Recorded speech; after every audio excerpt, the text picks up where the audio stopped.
Hello, everybody. It is I, Mr. N. And it is 2 p.m., which means we are returning once again for some more stories. And of course, today we will be continuing with the story of The Mouse and the Motorcycle. Now, you may remember when we last left off in The Mouse and the Motorcycle, Ralph almost got sucked up into the vacuum cleaner, but he didn't quite get sucked up into the vacuum cleaner. Instead, he got lost in a pile of laundry that was then taken to the laundry room, and he had to chew his way out. And at first he was taking the motorcycle with him, but then he realized it was going to take too long to chew his way out with the motorcycle, and so he had to leave the motorcycle behind. And his family had a big family reunion, but he couldn't hardly enjoy it because he knew that he had broken his promise to Keith that he wouldn't ride the motorcycle during the day. And then Keith had just called him out of his hole and was going to give him a present. And that is where we left off yesterday, so that is where we will be picking up today.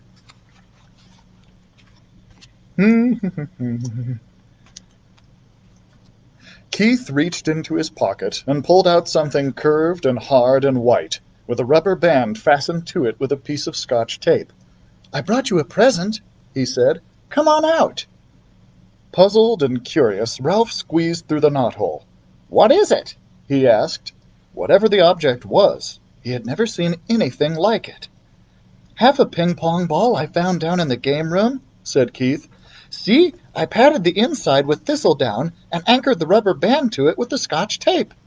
"What for?" Ralph still did not understand. "A crash helmet for you." Keith set the half ping-pong ball on Ralph's head and slipped the rubber band carefully around his whiskers until it rested under his chin.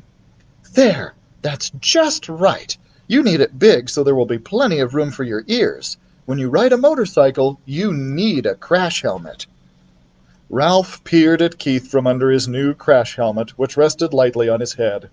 He knew he looked every inch a motorcycle racer, but never in his whole life had he felt so ashamed. He longed to crawl off into his hole and never face Keith again, but his conscience, which until now he did not know he had, would not let him. There was nothing to do but stand there in his fine new crash helmet and confess. "You might as well know," he told Keith. "I lost the motorcycle." "Lost the motorcycle?" Keith, who had been kneeling, sat back on his heels. "But how?" I wrote it by mistake into a pillowcase in a heap of linen on the floor, and it got dumped into the laundry hamper," confessed Ralph.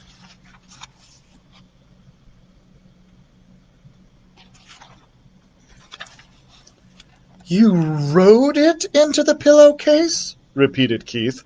"But you weren't supposed to write it in the daytime. You promised."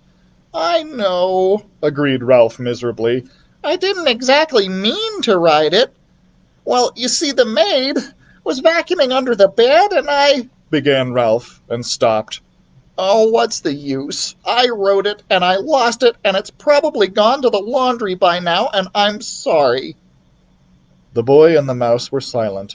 Both were thinking about the little motorcycle with its clean lines and pair of shining chromium exhaust pipes. "That motorcycle was my very most favorite of all my cars," said Keith. "I saved my allowance and bought it myself." Ralph hung his head in his crash helmet. There was nothing more he could say.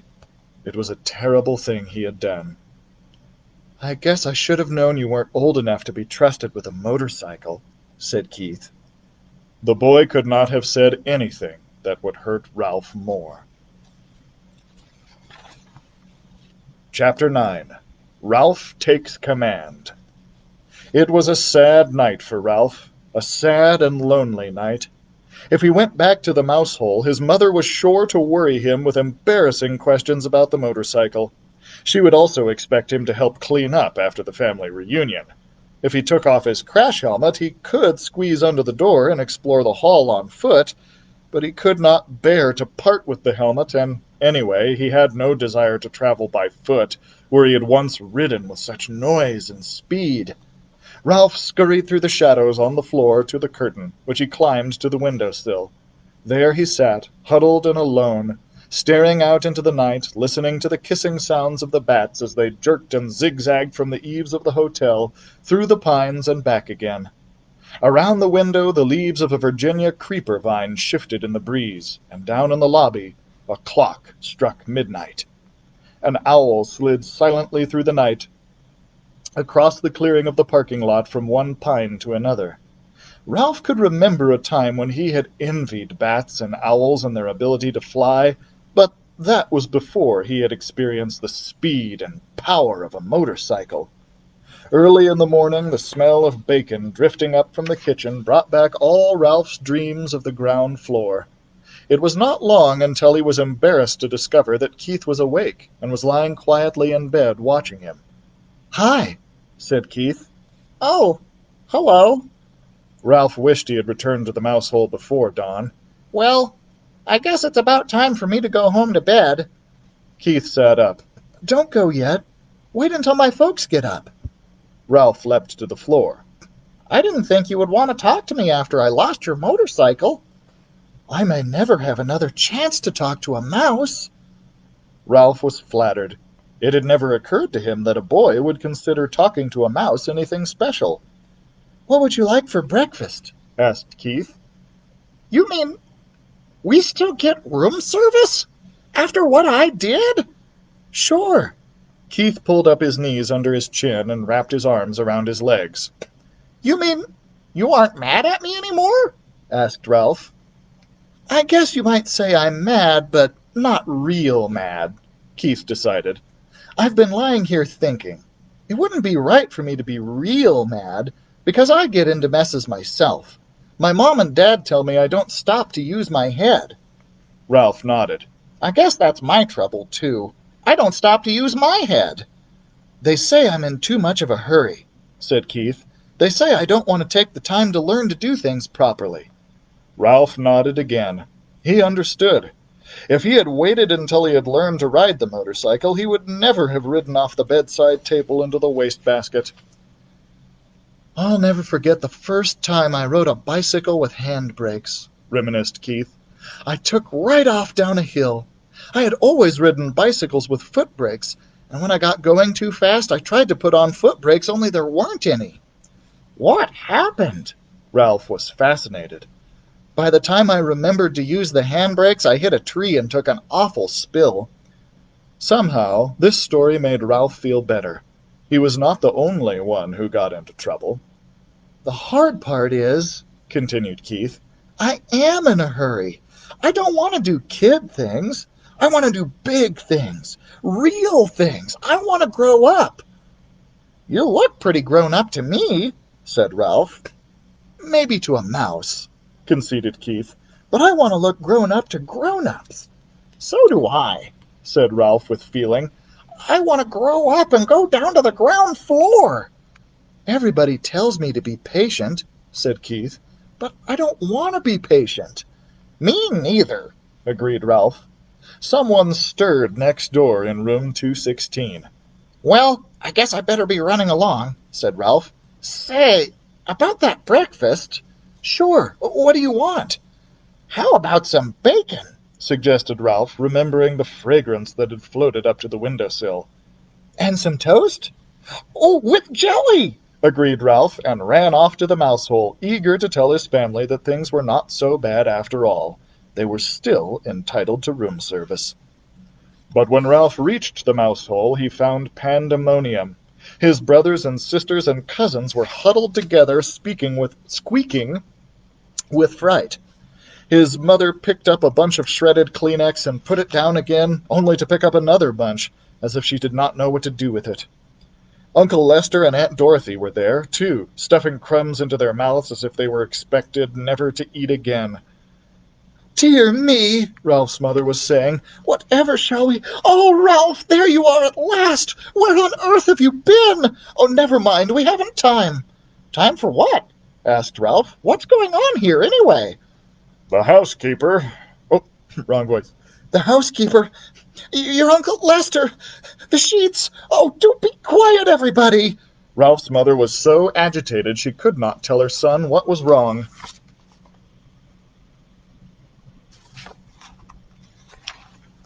Uncle Lester swallowed a mouthful of crumbs. "It's like this, Ralph. The housekeeper discovered a hamper full of sheets and towels and pillowcases with holes chewed in them." "Uh-oh," thought Ralph. Whatever had happened was his fault. He might have known. "I heard her telephoning the manager about it from her office," continued Uncle Lester. "The manager came up and called in all the maids and the bellboys, and everyone had to look at the holes chewed in the sheets. It was quite the powwow." The motorcycle, thought Ralph. What happened to the motorcycle? There might be a chance that it didn't go into the laundry after all. "You didn't happen to see a motorcycle in the housekeeper's office, did you?" he ventured. "I was listening, not looking out," said Uncle Lester. "I'm not foolhardy like some people around here." "Ralph, you know what this means?" His mother managed to pull herself together to say that much. "It means war on mice," Aunt Dorothy said ominously. "It means traps, poisons," said Uncle Lester. "Who knows? This time the management might even spend money on an exterminator. We shall have to flee. There's nothing else to do." "And if we flee, the owls will get us," said Ralph's mother, causing the brothers and sisters and cousins to set up an awful squeal. "Shh!" The mother mouse fluttered her paws in alarm. "Flee?" Ralph was bewildered.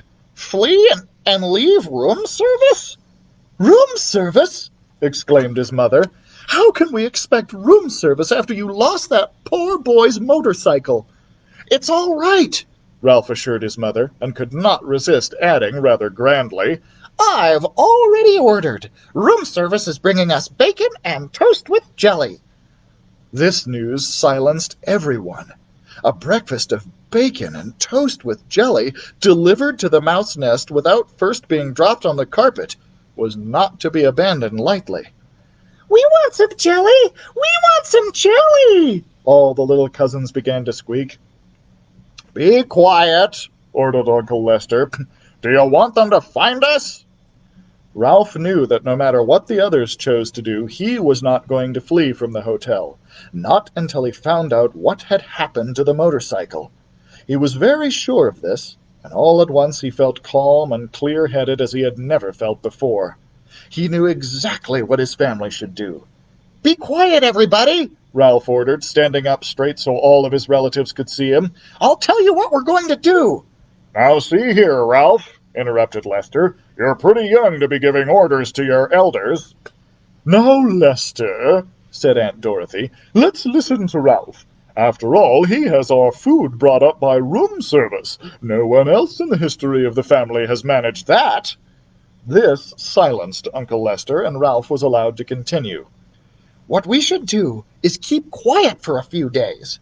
Here he looked down at his little cousins, who, for once in their lives, were not squeaking. "I will arrange for room service to bring our meals so we won't have to go scrabbling around in the woodwork or scrounging around in the rooms.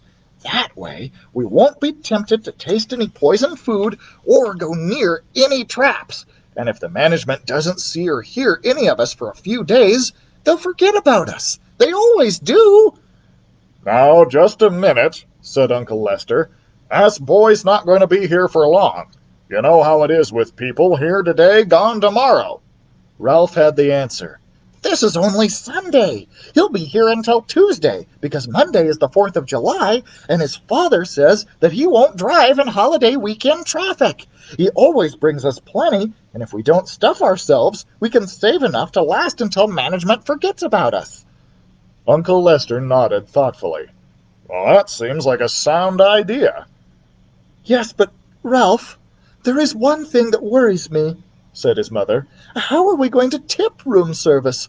When people have a waiter bring food to the room, they always give him a coin or two for his service. We haven't any money." Ralph had not thought of this. "If we're going to continue to accept room service, we must do the right thing," insisted his mother. "Don't worry, I'll think of something," promised Ralph in the grand way he had acquired since he had ordered a meal sent up to the mouse nest. Chapter 10. An Anxious Night. At first, Ralph's scheme worked. Keith delivered the promised bacon, toast, and jelly. The mice ate sparingly and laid aside the leftovers against the day that Keith must leave the hotel. Ralph's mother continued to worry about tipping room service. I want to do the right thing, she insisted. There must be some way we could manage a tip. The mice dared not leave the nest to search for small coins that might have rolled under beds or dressers.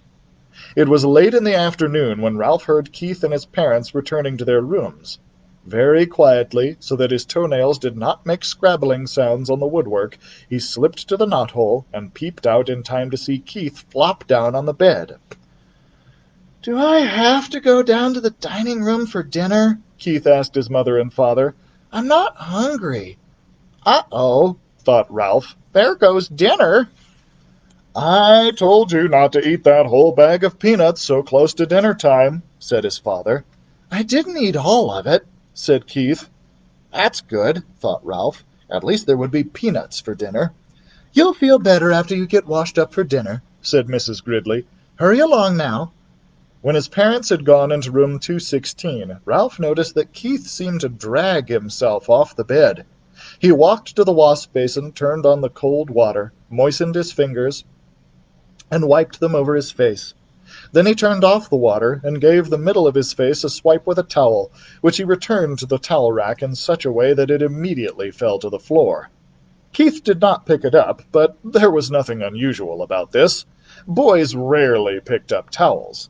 What was unusual was that Keith returned to the bed, where he sat down and stared at the wall.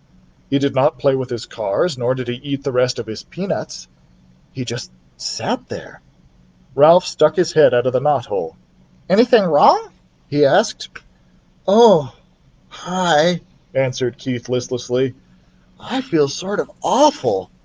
Say, that's too bad. Ralph ventured a little farther out of the knothole. I know what you mean. Thinking about the motorcycle makes me feel awful, too. It's not that kind of awful, said Keith.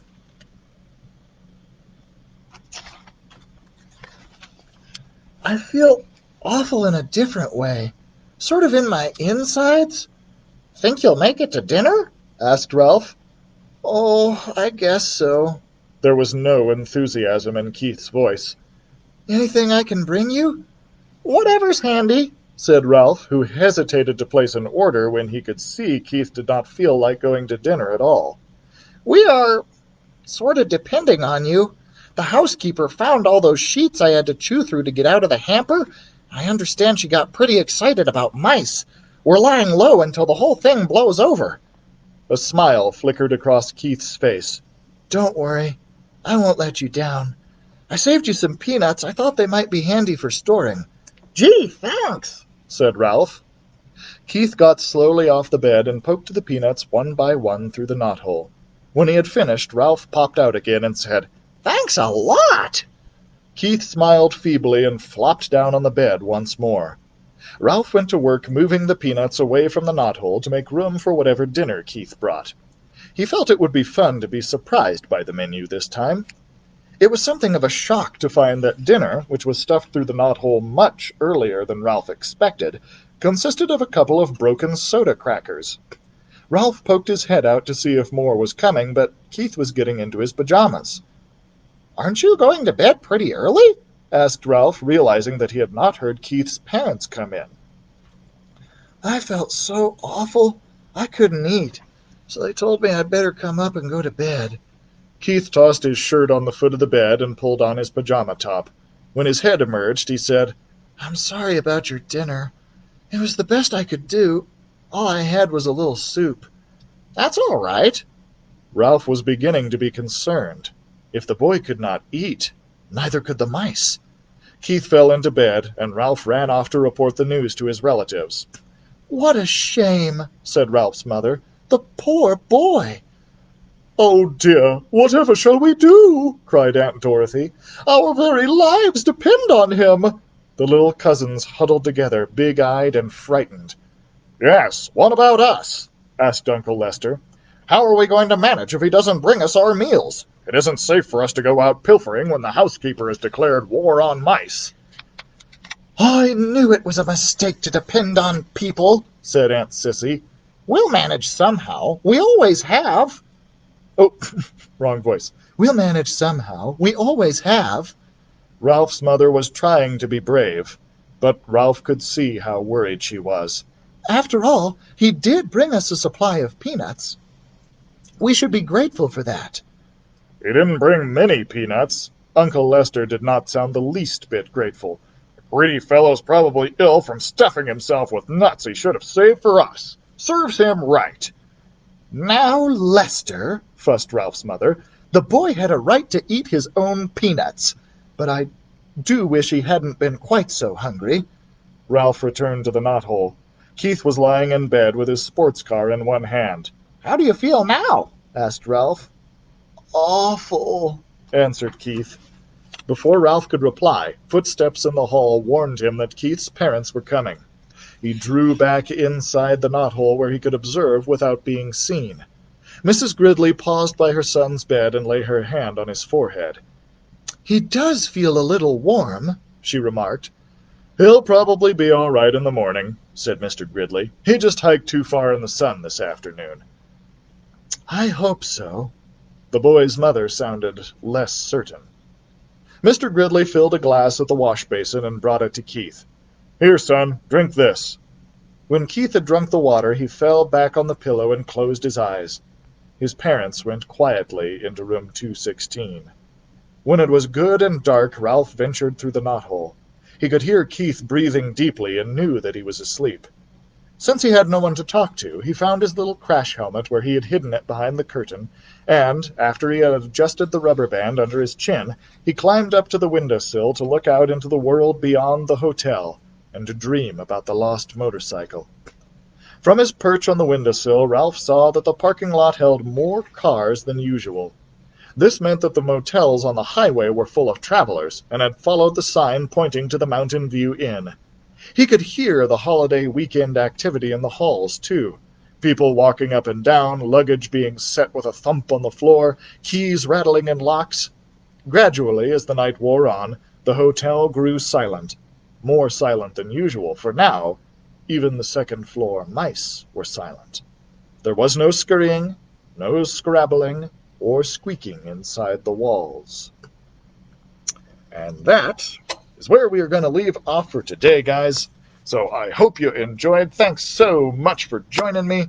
If you did enjoy, please be sure to tune in tomorrow when we continue the story of the mouse and the motorcycle at 2 p.m. Of course, don't forget to check out our other live programs, Toddler Time with Miss Becky, Stories with Sunny, and Creating with Constance.